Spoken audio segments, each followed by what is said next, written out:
पाकिस्तान एक बार फिर भारत के खिलाफ आक्रामक बयानबाजी पर उतर आया है। हालांकि इतिहास गवाह है कि हर युद्ध और सैन्य अभियान में उसे भारत से करारी हार का सामना करना पड़ा है, चाहे वे 1948 का युद्ध हो या ऑपरेशन सिंदूर। इसके बावजूद पाकिस्तान के प्रधानमंत्री शहबाज शरीफ ने हाल ही में एक भड़काऊ बयान देते हुए दावा किया कि पाकिस्तान की नौसेना ऑपरेशन द्वारका जैसा अभियान चलाने के लिए पूरी तरह तैयार थी, लेकिन भारतीय वायु और थल सेना की सख्त प्रतिक्रिया के चलते भारतीय नौसेना ने टकराव से परहेज किया। पाकिस्तान के प्रधानमंत्री शहबाज शरीफ जिस ऑपरेशन द्वारका का हवाला दे रहे हैं वे दरअसल 1965 की भारत पाकिस्तान युद्ध के दौरान चलाया गया एक सीमित नौसैनिक हमला था, जिसे पाकिस्तान ने ऑपरेशन सोमनाथ नाम दिया था। इसका मकसद न सिर्फ रणनीतिक था बल्कि सांप्रदायिक रूप से भारत की भावनाओं को चोट पहुंचाना भी था, क्योंकि इसका नाम प्रसिद्ध सोमनाथ मंदिर से जोड़ा गया था, जिसे ऐतिहासिक रूप से मोहम्मद गजनवी ने लूटा था। पाकिस्तान ने 7-8 सितंबर 1965 की रात गुजरात के द्वारका शहर पर 22 मिनट तक बमबारी की, ये मानकर कि वहां भारतीय नौसेना का बेस और रडार स्टेशन मौजूद हैं। इस दौरान लगभग 60 बम गिराए गए। हालांकि बाद में स्पष्ट हुआ कि द्वारका में न तो कोई नौसेना का बेस था और न ही कोई रडार स्टेशन। भारत ने जानबूझकर प्रतिक्रिया नहीं दी ताकि पाकिस्तान का ये भ्रम बना रहे कि उसका हमला सफल रहा।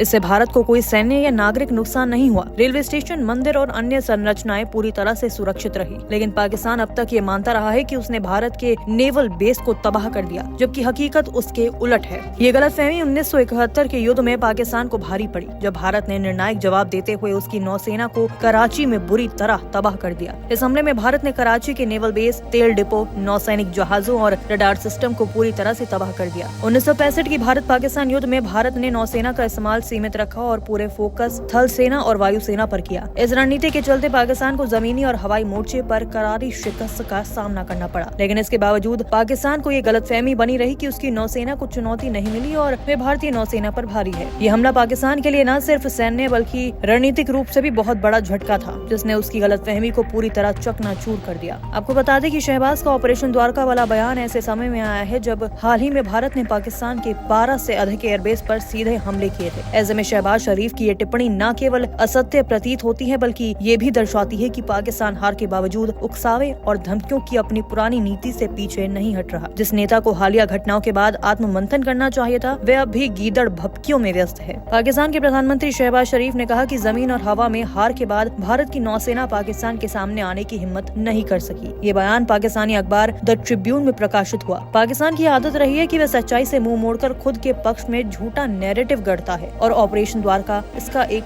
क्लासिक उदाहरण है। शहबाज शरीफ ने ऑपरेशन द्वारका और ऑपरेशन सोमनाथ का जिक्र करते हुए पाकिस्तान की नौसेना की ताकत का बखान करने की कोशिश की, लेकिन इन ऑपरेशनों की हकीकत जानना जरूरी है। इन सैन्य अभियानों के नाम पर पाकिस्तान ने जो दावा किया है वह वास्तविकता से कहीं दूर है और इतिहास में दर्ज तथ्यों से इन दावों की सच्चाई साफ झलकती है।